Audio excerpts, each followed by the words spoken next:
welcome back to our YouTube channel di Alat Kesehatan ID. Barengan sama Airin dan juga bersama lagi dengan Dokter Maharani. Yes, kalau kapan hari kita udah sempat bahas tentang kesehatan seksual seperti itu ya. Buat sahabat Alkes yang belum nonton perbincangan Airin bersama Dokter Maharani, boleh tonton videonya di sini. Dan sekarang bersama Dokter Maharani kita bakalan bahas tentang penyakit-penyakit yang umum yang mungkin kadang dianggap sepele gitu ya sama masyarakat, tapi kadang juga bingung ini gimana cara ngobatinnya, bahaya atau enggak kayak gitu. Don't skip this video, jangan lupa buat like, subscribe, nyalakan lonceng notifikasi dan juga share video ini ke teman-teman kamu.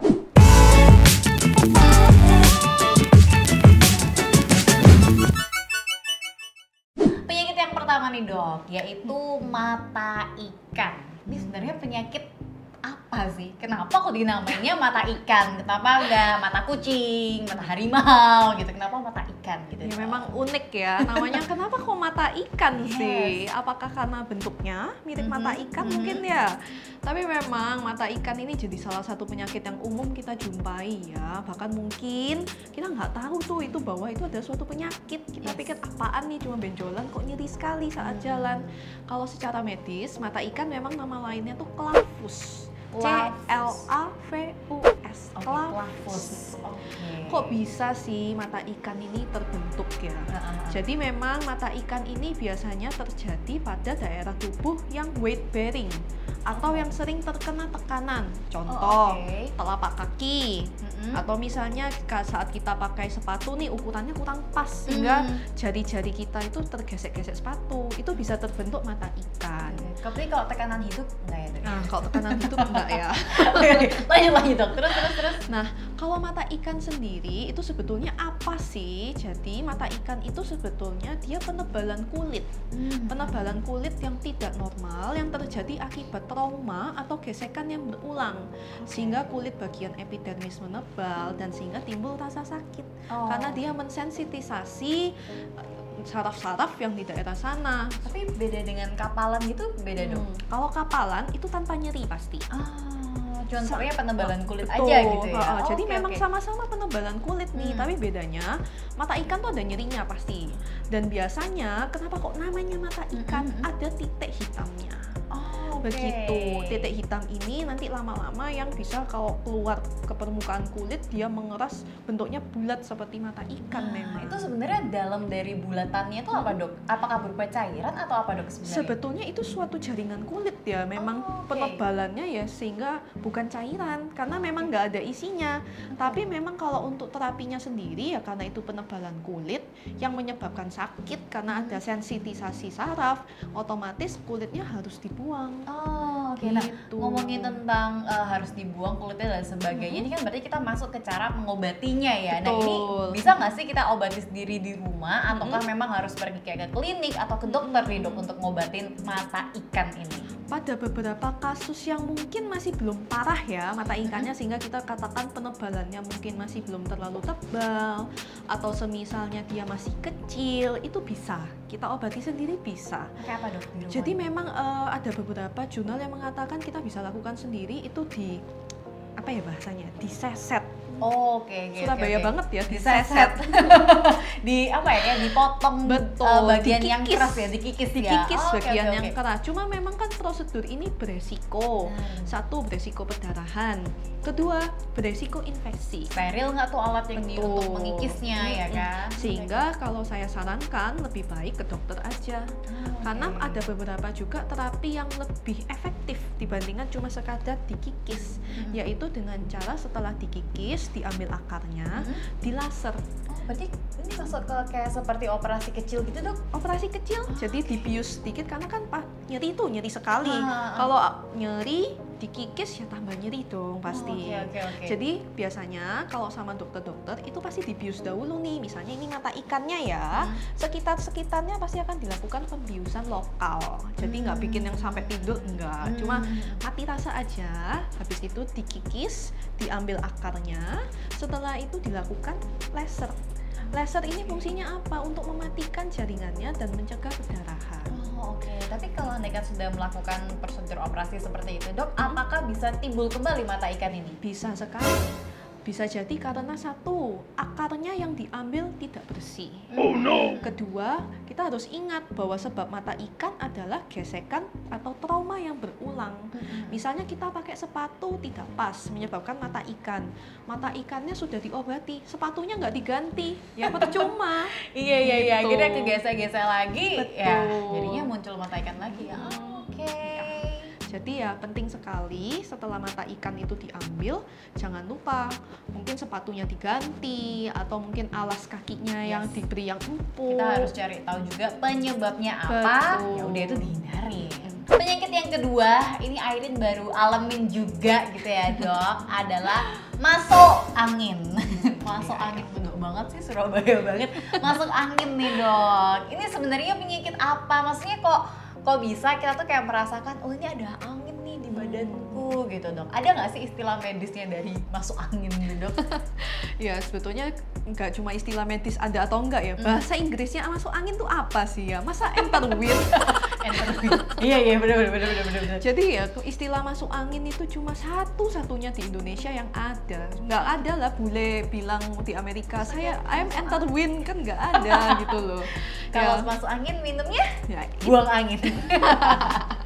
Gimana? Jadi kalau masuk angin itu sendiri memang secara medis tidak ada ya bahasanya. Tapi kalau mungkin kalau dokter-dokter dikumpulkan nih untuk membuat kesepakatan, masuk angin itu sebetulnya secara pribadi ya saya mengatakan itu suatu sindroma. Sindroma itu apa? Sindroma itu jadi beberapa kumpulan gejala.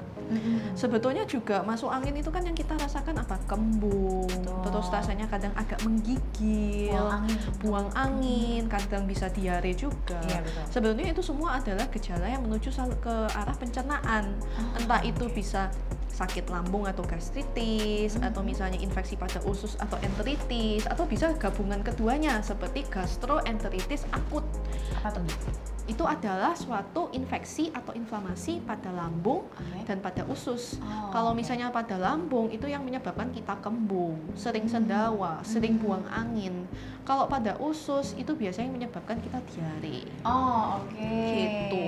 Jadi dari gabung-gabungan gejala ini jadinya kita biasanya nyebutnya masuk angin. Masuk angin. Tapi ada juga nih, kadang juga orang Indonesia mengatakan masuk angin itu tidak hanya kayak gejala kembung, gejala diare, gejala menggigil.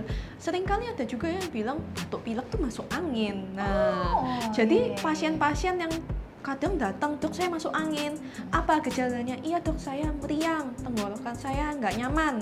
Jadi memang masuk angin itu sendiri sebetulnya bervariasi sekali gejalanya. Jadi kalau kita mengelompokkan termasuk penyakit apakah itu, ya kembali lagi apa yang dirasa. Kalau misalnya memang kembung ya berarti ke arah saluran pencernaan. Kalau misalnya rasa batuk pilek berarti saluran pernafasan. Saya jadi penasaran siapa sih pertama yang mencetuskan masuk angin ini sebenarnya? Karena gitu. cuma di Indonesia yang Iya, ada dan istilahnya. kan kalau misalnya kita kayak beli minyak kayu putih atau mungkin ada obat-obatan yang lain lah ya, minyak-minyak gitu kadang tuh ada loh tulisannya kan untuk meringankan gejala masuk angin gitu kan. Mungkin maksudnya angin, kembungnya siapa, itu ya. Gitu loh. Iya memang nggak jelas sih memang. Cuma ya istilah Indonesia lah. Kreatif seperti ya, orang kreatif Indonesia banget sih. ya. Oh ya, tapi by the way dok, kalau aneh kan katanya orang Indonesia ini sakit masuk angin gitu ya, itu boleh nggak sih kita tuh keroan atau mungkin kalau pegel-pegel gitu keroan tuh sebenarnya boleh nggak dok?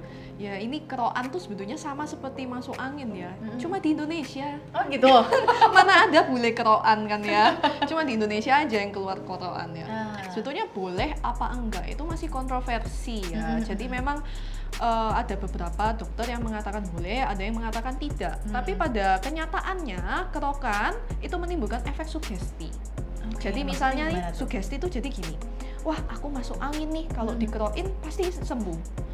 Dan dia harus dikerok dulu baru sembuh. Itu namanya efek sugesti. Walaupun ternyata pada kenyataannya semisal nih bahwa kerokan memang tidak ada manfaat atau mungkin justru banyak ruginya. Tapi karena efek sugesti itu dia merasa enak, itu fungsinya. Tapi sebetulnya kerokan itu kan melukai kulit ya. Terus juga dia menimbulkan pembuluh darah itu melebar. Sehingga kenapa kerokan itu setelah dikerok merah sekali? Karena ada pembuluh darah melebar dan juga ada pecah pembuluh darah yang kecil. Dulu dosen saya bilang bahwa keroan itu memang ada manfaatnya karena saat pembuluh darah melebar, dia seakan-akan membuang racun itu keluar. Oh, seakan-akan. Betul. Oke. Jadi memang masih diteliti, masih kontroversi boleh atau tidak. Tapi kalau memang itu bisa menimbulkan suatu sugesti yang baik, bisa lebih merasa enak, lebih baik dilakukan. Tapi ya dengan catatan, kan keroan kita bisa pakai koin tuh. Koinnya dicuci dulu. Yang steril ya. Betul. Biar tidak menimbulkan infeksi. Oke. Tapi dokter sendiri suka keroan nggak, Dok? Ya, suka dong. Orang Indonesia banget. Saya pengen keroan, tapi kok nggak ada yang mau ngeroin saya ya. Jadi memang keroan ini kalau secara medis sebenarnya nggak ada pengobatan keroan gitu. Nggak ada, karena ya yang keroan cuma orang Indonesia aja. Lagi-lagi. Memang hebat orang Indonesia kreatif. Penyakit yang ketiga masih seputar angin, tapi kali ini adalah angin duduk. Ini sebenarnya penyakit apa sih, Dok? Iya, sering ya kita dengar itu, oh tetangga kemarin masih sehat-sehat, nah kok tiba-tiba meninggal, angin duduk angin itu. duduk. Nah ya itu kok penyakit apa sih, Dok, sebenarnya? Ya memang kembali lagi ya, istilah medis tidak ada yang namanya angin duduk. Ya jadi mungkin istilah orang zaman dulu ya. Jadi angin duduk itu sendiri kan seringkali kita dapati pada orang-orang yang meninggalnya mendadak. Yang awalnya kelihatan sehat-sehat aja, itu terus tiba-tiba meninggal. Biasanya yang meninggal mendadak itu memang penyebabnya yang paling tinggi adalah jantung. Jadi biasanya istilah angin duduk di kedokteran, biasanya kita memang curiga, oh ini serangan jantung. Oh gitu. Oh, padahal yang Irene pernah dengar itu tuh kayak misalnya, kamu kalau misalnya naik motor itu ya pakai jaket yang tebel supaya nggak kena angin paru-parumu gitu kan, supaya tidak paru-paru basah terus kena angin duduk kah atau apa gitu. Naik mobil pun juga gitu kan, AC-nya jangan disentrongin ke bagian dada nanti kena angin duduk gitu. Berarti itu sebenarnya jantung ya? Sebetulnya itu lebih ke arah serangan jantung gitu. Ya walaupun bisa bermacam-macam ya, karena memang serangan jantung sendiri itu pun bisa jantung koroner atau mungkin sindroma-sindroma yang lain. Tapi yang kematian yang mendadak memang yang sering orang bilang mati mendadak karena angin duduk memang paling tinggi karena jantung. Jadi memang kadang-kadang orang ini salah kaprah mungkin ya. Pokoknya yang matinya atau meninggalnya mendadak itu dikatakan angin duduk. Penyakit yang keempat yaitu cantengan atau mungkin Surabayaan adalah cantengen. Nah ini sebenarnya penyakit apa sih, Dok? Cantengan ini apakah hanya bisa terjadi di kaki, di tangan, atau di mana aja bisa terjadi cantengan? Oke, cantengen ya, Surabaya banget. Harus betul. Jadi kalau cantengan dalam bahasa Indonesia itu biasa kita bahasa medisnya nama lainnya adalah paronychia. Paronychia, betul.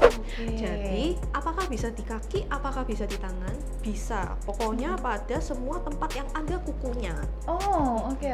Jadi cantengan itu atau paronychia itu adalah suatu bentuk infeksi yang diakibatkan sama seperti mata ikan tadi, diakibatkan terlalu banyak trauma, entah itu karena gunting kukunya terlalu dalam atau mungkin karena ada gesekan sehingga antara kuku dengan lapisan di bawahnya terbentuk suatu rongga yang sehingga menyebabkan mudah terjadi infeksi.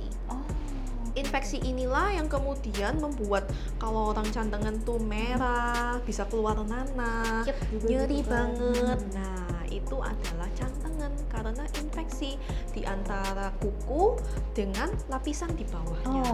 Untuk pengobatannya gimana nih, Dok? Harus ke klinik juga kah atau bisa diobatin sendiri atau gimana, Dok?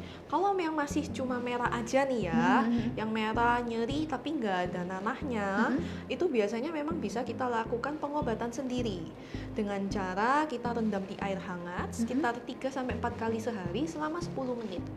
Tapi seandai kata sudah dilakukan tidak membaik, saran saya memang pergi ke dokter karena seringkali cantengan itu sudah disertai dengan nanah. Aduh, serem juga ya. Berarti memang kita waktu gunting kuku juga harus hati-hati, jangan sampai terlalu dalam gitu kan, supaya nggak timbul cantengan tuli atau bahasa medisnya apa, Dok? Paronychia. Penyakit yang kelima, kamu doyan ngintip ya, makanya timbilen kalau bahasa Surabaya, makanya bintitan gitu.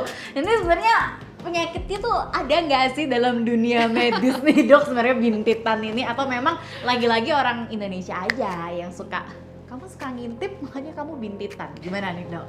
Iya, kasihan ya sebetulnya orang-orang nih yang bintitan padahal dia tuh memang sakit karena infeksi tapi dituduh tukang ngintip.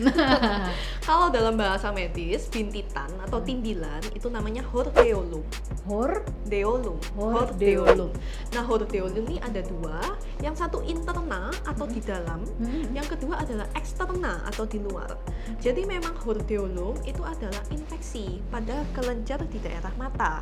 Sedangkan kelenjarnya memang bisa berada di dalam ataupun berada di luar.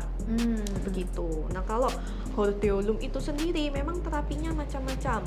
Bisa dimulai kalau yang paling gampang dikompres hangat sendiri di rumah, sama seperti tadi pada paronychia atau pada cantengan, 3-4 kali sehari selama 10 menit. Tapi memang bintitan karena itu memang infeksi, memang dibutuhkan antibiotik. Entah itu dia antibiotik topikal maksudnya lokal, entah itu secara tetes ataupun salep, dan juga pada kasus-kasus yang hebat bisa diberikan antibiotik yang diminum atau oral. Pada kasus yang lebih ekstrim lagi, kalau sudah tidak sembuh, bisa dilakukan juga pembedahan. Sampai operasi dok? Betul. Waduh, tapi emang yang menyebabkan bintitan itu apa sebenarnya? Sebetulnya itu adalah infeksi, jadi bakteri. Sehingga kenapa kok bintitan itu ada nanahnya kan itu? Karena itu adalah produk dari bakterinya. Yang sering adalah memang bakteri Staphylococcus aureus.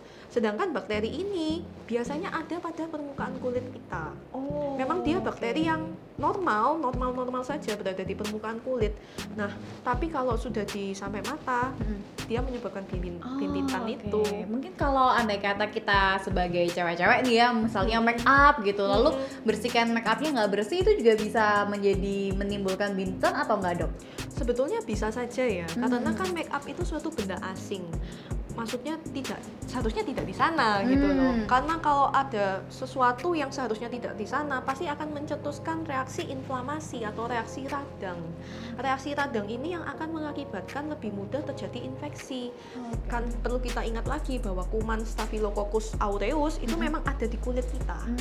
Sehingga kalau salah satu misalnya mata kita ini, daerah mata kita ini lagi gampang nih, lagi radang, mudah terkena infeksi, sedangkan bakterinya sudah ada, ya tinggal tunggu waktu saja. Jadi bintitan gitu ya? Bintitan. Emang orang Indonesia kreatif. Iya, memang untuk sebutannya. mengklasifikasikannya tuh kreatif gitu loh. Betul. Kamu suka intip, berarti kamu makanya bintitan ya.